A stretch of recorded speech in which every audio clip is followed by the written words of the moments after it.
Hello, welcome back to Cage Side Press. I am Patrick McCorry, and I am joined by UFC fighter Oban Elliott. How are you doing, my man? I'm on top of the world, bro. And I'm very optimistic about how this year is gonna go, and just it's bittersweet to say goodbye to 2024. I'll be honest with you, and this is a difficult time of year for me as well. Not going into it like in terms of family matters. Every Mm. year, this is probably the worst time of year, but I feel strong and excited by the future. Yeah. Let's talk about 2024. What a special year for you. Three wins Yeah. inside the UFC. Talk to me about how great the year was mentally, physically, inside the cage and outside the cage. Well, I mean, outside the cage, it's like I don't know. It's been a bit of a fucking mad one to be honest with you. But obviously, inside the cage is like my debut in Anaheim, like this time last year. Now I was looking at a wow, everything I've ever asked for in life about to fall in my lap. I asked for it. I felt the pressure. I felt everything. I felt to overcome that, and it wasn't the best performance. I did my best, like, but my one of my two of my coaches couldn't make it. It was a time where it was just, I don't know, blinding. That pressure is blinding because I didn't have like a smooth undefeated, look at me, beating everyone run to the UFC. I lost a couple of times. I didn't have I believed in myself, but when you go to bed at night, you sit there and you think, oh, a lot of people are writing online saying this and that, and I'm a bag of wind. So there was that. I was dealing with that going into it, and when I had that fight, and it wasn't the best performance. I'd beat him, of course, I could dominated him, but they were just comparing me to when Bo Nickel fought him. So how am I gonna, compete with that really? Um, And then obviously I was an underdog in my next fight, home crowd, and that was just I was so nervous every single second up until that fight, until I got to the changing room ready to fight the guy, and I felt obviously the fight went, I performed to a level which I was happy with in that fight, but I still thought I could have done better. But that's where I feel in July where like the ghosts kind of died of me, having that imposter syndrome. And then obviously when I got the call for New York and Basel was the name, and they were all getting excited about him because of the Jack Della fight, and I just thought this is a perfect chance now in Madison Square Garden to just fully fucking kick the door down, and by the grace of God, I fucking did. Do you know what I mean? Yeah, it couldn't have gone better, could it? How could it have gone better? But it was just like a journey, and it was crazy. It was crazy. But yeah, I'm so grateful for it, and yeah, I might get 2024 tattooed on me somewhere because that'll go down as like the biggest year ever. It's the first year. It's never going to be. You only get one. Do you know what I'm saying? Like what Yes. a way to fucking kick the door down for me. So yeah, I'm happy. One thing I feel like everything you've said has come true. You've manifested everything. You've visualized everything since you were a kid. Talk to me about that and how special it is to see all these dreams and everything come true.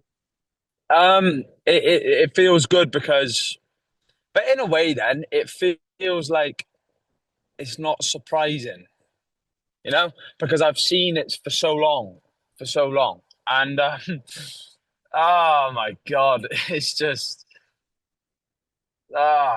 it is just it's like a relief, but then it's also like a pride. It's so many things.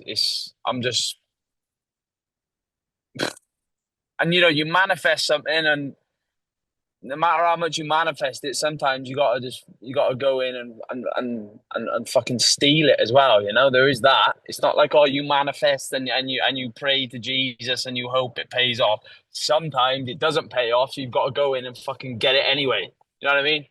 So it's like I've just found out a lot about myself, especially in the last 18 months from the Contender Series to now. Um, how the fuck is anything going to stop me now? And if I do, it happens to anyone. You can get slept, you can get caught in a submission, you can have an off night. And if that happens to me, is that going to stop me, Patrick? Is it really? Do you No. think it is? No. So fucking bring it on, and I'll find a way. Trust me, I will find a way. And if somebody tries getting involved and fucking this up for me, they will pay big time. So it's up to them. Just we can have a clean run of it. We can have a clean run, or it can be war. What's it gonna be? That's how I feel. And you do have someone inside your, let's say, in your corner, right? In Chael Sonnen. How Yeah. cool has he been to become sort of friends with, have him behind the scenes with you?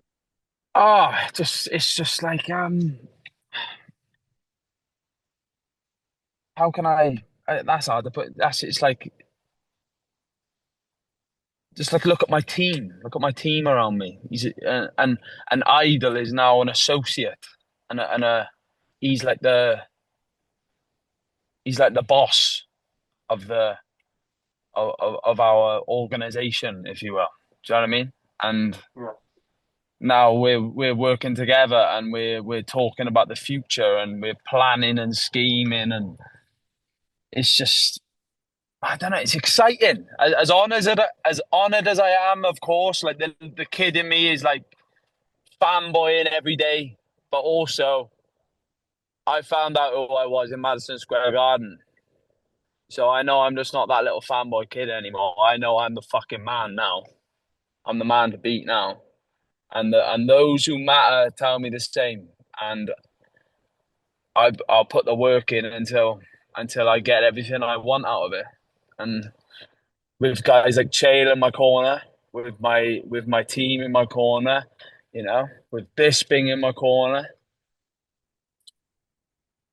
fucking hell, man. How am I going to be stopped? The advice, if I ever need advice, they're there for me. It's just I'm so grateful for it all, and it just makes the future that much more exciting. Do you know what I mean? And Chael, I don't know if you feel this, like, because I interviewed him in May, and I'm a massive fan of his too. I felt so nervous just before, just even going up to him and asking him for the interview. But as soon as like the Yeah, camera starts rolling, you start talking to him, he makes you feel really calm. Like, I don't yeah, know if you yeah, experienced yeah, that as well when he talked to you backstage. He told you you smell good. He said the same thing to me in my interview with him. yeah. Just He's got that he's must be got his confidence boosting compliment, right? You smell good. he's Like an that's like icebreaker, reassuring. icebreaker. Yeah. Oh wait, we got the Federales Uh-oh. in the blue mirror. Yeah, wait there. You getting pulled over? Oh no, I don't think so. What the fuck's he I'm doing? just watching the Two back of sec, you, two so second, 2 seconds, Patrick. no worries. Nah, they weren't for me. Um, what was it? Oh yeah, about Chael being Carmen. Yeah, well, it's just. But what you got to realize is like what I've realized, especially in that first year of the UFC, all these idols, they're men as well. They're family men. They're human beings, and they've got their idols. And yeah, like you're in the business where you're meeting these big people, and talking to them, working with them, and I'm sure you realize the same. And it is just like, yeah, just to have that advice, that anchor of support, like and that the words of encouragement of people like that, it's just phenomenal, isn't it? How can I sit there and wonder, outside of what I've done in the octagon and everything else, how can I sit there and feel like anything other than supremely confident going forward, And there's a big card coming up in March, UFC London. Do you plan to be on that? Have you heard any matchups? Have you heard anything about you being on that card, or are they saving Oban Elliott for the pay-per-view? To be honest with you, um, that as much as that would be cool because the people who follow me around back and forth to America are, it's a lot of money in that, and a lot of my friends can't get into America because of their criminal record. So it would be good to get that, like in Manchester, but I don't want to say too much, but I'm not. I'd love to be optimistic about being on that card, but we've had discussions, and I don't know if it's going to happen. I think it is a pay-per-view thing, to be honest with Well, you. you're a big And star, right? You belong on that pay-per-view. yeah, of course, yeah. And I mentioned the imposter syndrome earlier. And I kept getting them calls to the big card. Obviously, the Manchester one was like a what kind of a technicality because of the champions. It was a UK card, which is normally a fight night, but it was a pay-per-view because of the title was on the line. But then when they called me up for Madison Square Garden, I actually said to John Anik, I said, "What the fuck?" Do you know what I mean? I was like, and I spoke to Ariel about it, and they just tell me like they don't do that for nothing. Like you Mhm. belong. So yeah, if it's a pay-per-view, I'd like to get a crack on the main card. I'd like to get a crack on the main card, and just yeah, it's like we're at a new level of zero now. That's how I treat each year as it goes by. Like I don't sit there. I don't sleep on my successes in 2024 and think that I'm up there. Riding my that year's been and gone. That's done. Now that's my new zero, and now we've got a whole new mountain to climb, which is 2025. So um, with regards to what card I'm on next, I'm not too sure, but I just wish they'd give me fucking George Masvidal in Miami. To be honest with you, Is that that would the be fight some. then? That Do, would be do you something. really think it happens?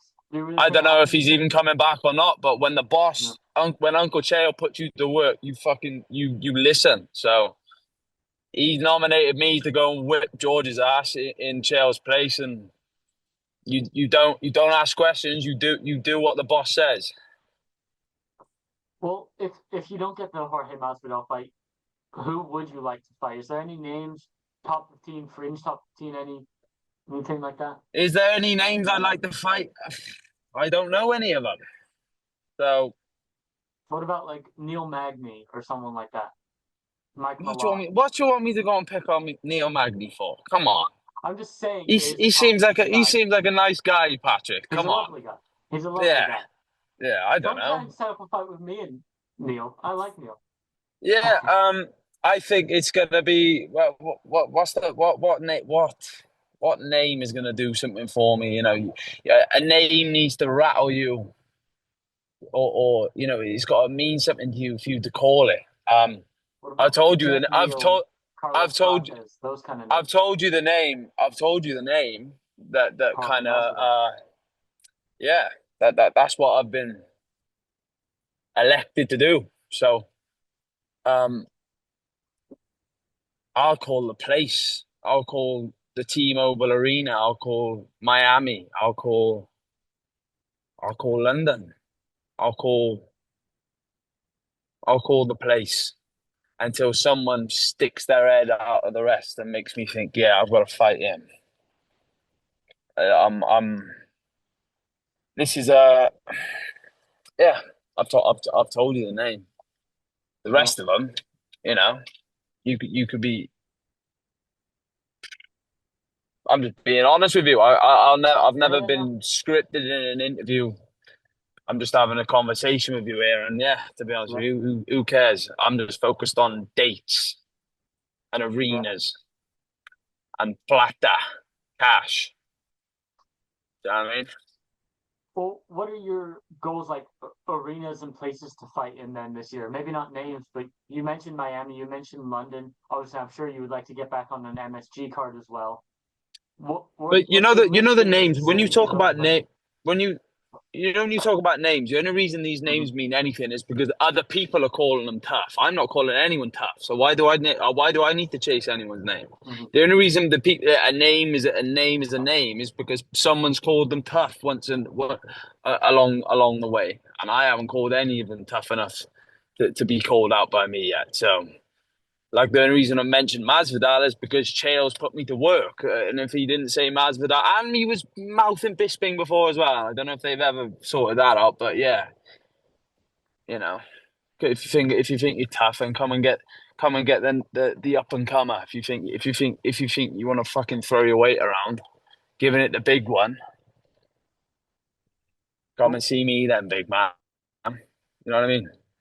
We'll see how fucking good you are. But anyway, what places I'd like to be on International Fight Week. I'd like to return to New York City, brother. I'd like to fight in March, wherever that may be. So there's my three dates this year. That's my plan. I want a big fight in March. I want to be on International Fight Week, and I wanna go back to New York City in Madison Square Garden. So that's my plan for 2025. Yeah, And one of your training partners, close friends, and everything like that is Jack Shore. He recently retired. he How did. long was he pondering that retirement? What are your thoughts on his career and his retirement? I'd never share how long he was pondering it because Mm, that's a conversation between me and him. But yeah, he's a real man, and when he was done with the game before it was done with him, so he just said, "Thank you, I'm off. Thanks for the cheese." McGregor said that, didn't he? So yeah, mm. he's set himself up for life, and I'm so proud of him and what he's achieved and what he's accomplished, and he's a real family man, and it's a new beginning for him. You know what I mean? And Dr. How was your kind of off season looked like? Since Madison Square Garden, have you been training every day? Have you been going Yeah, in a I've few I've times a been week? What's it training. look like? I've been training, not fight camp training, because but the body, the nervous system takes an hammering, and that fight, there was a couple of things wrong with me afterwards, but I've trained as hard as and as best as I could have, and I feel this is the in the turn of a new year. I feel as good as I've ever been. I've gone out and I've chilled out with the boys. I've had a few beers. I've relaxed. I've unwinded, and my body, it needed that time to refresh. It was beat up. I've had a busy year in training camps. The injuries I had last year, I don't know how I got three fights in, but I did. And I was all torn up. I had to listen to the the people smarter than me around me, and unwind where I could. But I managed to train hard, and I feel sharp and ready to go for the new year now. And you've been working a little bit with the TKO group, going to the WWE events. How awesome has that been? Yeah, I mean, look at that. I'm more or less like a perfect fit for them at TKO. You know what I mean? And they're behind me, and to have their support, it means the world. And it's like a new beginning in it with the TKO machine. So like WWE coming on into Netflix, you've got the Road to WrestleMania coming up, and I might have something in the pipeline to do with that. And that's obviously, a conversation that me and the TKO guys have had, but we'll see what comes of that and keep riding the lightning bolt, brother. Mm. Do you know what I Could mean? we see you in a Royal Rumble? Is that what you're hitting at something like that? Oh, mate, I don't know about that, but That if would be I sick. if I was in the Royal Rumble, oh my God. One day. One day, maybe after the fighting career is done, right? You Yeah, without a doubt. go Yeah, into that's a dead cert. That is. Yeah, that, sir. I I've got love it, big man. business to deal with in the UFC at the minute. Yes, of course. And talk me this welterweight division. I think it's in a really good spot with prospects. You have the likes of the undefeated guys like Carlos Prates, Michael Morales. Actually, Carlos Prates isn't undefeated, but he's undefeated in the UFC. Right? You have Sean Brady, Yeah, Bilal Muhammad, obviously recently gaining the title. Joaquin Buckley defeating Colby Covington recently. I think it's a time where the the young is taking over from the old. Right? It's a new generation. I feel like you're part yeah. of that. What are your thoughts Thank you, on maybe thank Joaquin you. Buckley's recent win and this kind of welterweight shift now with kind of Colby Covington and Kamaru Usman on the way out, maybe? Yeah. Well, that's it's like Mother Nature, isn't it? Mm. It is. It is like mother. It's like the new crop. That's why like the greats are the ones who've stood the test of time throughout the eras. You know what I mean? Because when the new crop comes in, it's ruthless. And as you've seen with like the boys you say are on the way out, and the boys who are taking their place, it's ruthless. And like yeah, Buckley did really well against Covington. I haven't fought someone like that yet from the old era, so I don't really know what that's like. But yeah, like you said, you mentioned some good boys in there who are doing their thing and looking really good, and it's a killer's row at welterweight for sure. So that's why I'm that's why I'm hard at work with it all. You know what I mean? Yeah, 100%. And I mentioned it in the media room at UFC 304 when I noticed your upper arm tattoo, but you've got something new Yeah. there on the forearm, haven't you? No, that's I had that just before the upper arm. That's a portrait of my grandfather on his wedding day. That is. Oh, Yeah. that's a very nice tattoo. It just caught my eye. I love tattoos. Yeah, I want one, but I I'm got just that because scared to get them. Mike Tyson's idea on tattoos is getting portraits of many respects, and there's no one I respect more than my grandfather, so that's why I got it. Yeah. And I want to go back in time. It's a video you posted on your story a while ago when you got the Contender Series call. You were still working full time, weren't you? Yeah, So when did you step away from working full time? just now, Just now? only now, yeah, yeah. Up into What were you every doing? fight. Um, we on the railway, Yeah, the railroad. Oh, you're not. You sound American, but you're not. Yeah, yeah, the railway. You know what I mean? yeah. I know what you mean. I was working that, and yeah, now business has picked up, and I can't. I've got to kind of split my. I can't commit in the way Hmm. that the boys need me. So the guys, yeah, my place is gone. I'm not. I know. I want to still work though. I'll pick something up. And when I can go back to the railway, I will. 100%. I said the I said the Ariel. If Steve Miocic can be a firefighter and do what he's done, then that doesn't mean I can't get on the railway, is it? Let's be fair. Yeah, and So it's not unheard of for fighters to be working full time. As you said, Stipe is a firefighter. There was a viral tweet yeah, a while ago, and someone tweeted like, "Hey, I just saw Jeff Neal working as a waiter." And his yeah, reply is like, "It's just to stay busy. Like he just goes a bit crazy when he's not busy when he doesn't have a fight." yeah. Is that Well, the same for you? there's only It so needs much to stay busy. Xbox and yeah, there's only so much Xbox you can do, isn't it? Let's be fair. Like, Yeah, yeah, I'd happily be a waiter. Like, I'd happily do something like that if it works around my training hours. Yeah, 100%. I've even asked about doing that. But the trouble is around me, it's like, can I deal with every day you Obana pick, while you're working? That's got that. And like the boys on the railway fully used to me that I was just one of the boys, but going in places around me, and that's not a bad problem to have at all. Of course, don't get me wrong, but yeah. yeah, going into places like that is it's a bit tricky. Like you know what I mean?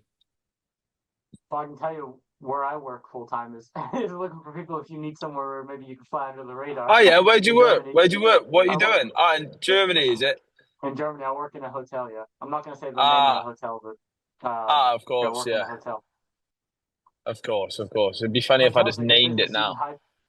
Oh, you just name drop my hotel somehow. That Yeah, would be and hysterical to be somehow true. I knew, my boys had already done the research before this interview.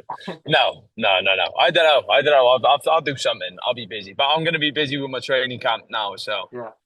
yeah, So you say you're going to be visiting your training camp now. So do you have a fight in the works or a date in the works at it's least? just a date, March, going for You just March. have March. Yeah, whoever it is, I don't. I that's just need to know where, so the war wagon can get the flights booked, and yeah, and when, who means nothing to me at the minute. Hmm. And I'm not. I wouldn't sit here and just and say something for the sake of saying it. I'll be Yeah. honest. You know. Well, I certainly appreciate the time today. Of course, brother. Of And course. if you are fighting in London, I'll see you there. If not, Yeah. then I'll try and catch you maybe in the lead up to that fight. Yeah, yeah, definitely. And yeah, like I said, I'll just wait to hear back now and see what they come up with. Yeah, hopefully. To be honest with you, there's no bad place in the UFC to fight. Is there? Let's be Yeah. real. So yeah, let long may it continue. Having big moments in the UFC. I'm living the dream, and yeah, March it is, bro. March it is. I certainly appreciate the time, Oban, and have a great rest of your day. Yeah. Of course, bro. Thank you, bro, and thank my cousin for holding the phone Poor guy. the entire His time. arms must be absolutely dead right now. Yeah, they are dead. Yeah, yeah, yeah. Yeah, yeah, yeah. So thank Jacob. Thank you, Jacob. Appreciate it. He said thank you, Jacob. Yeah, yeah, yeah. Patrick, top man, mate. Take care. Keep doing what Top you're doing. man. Take care.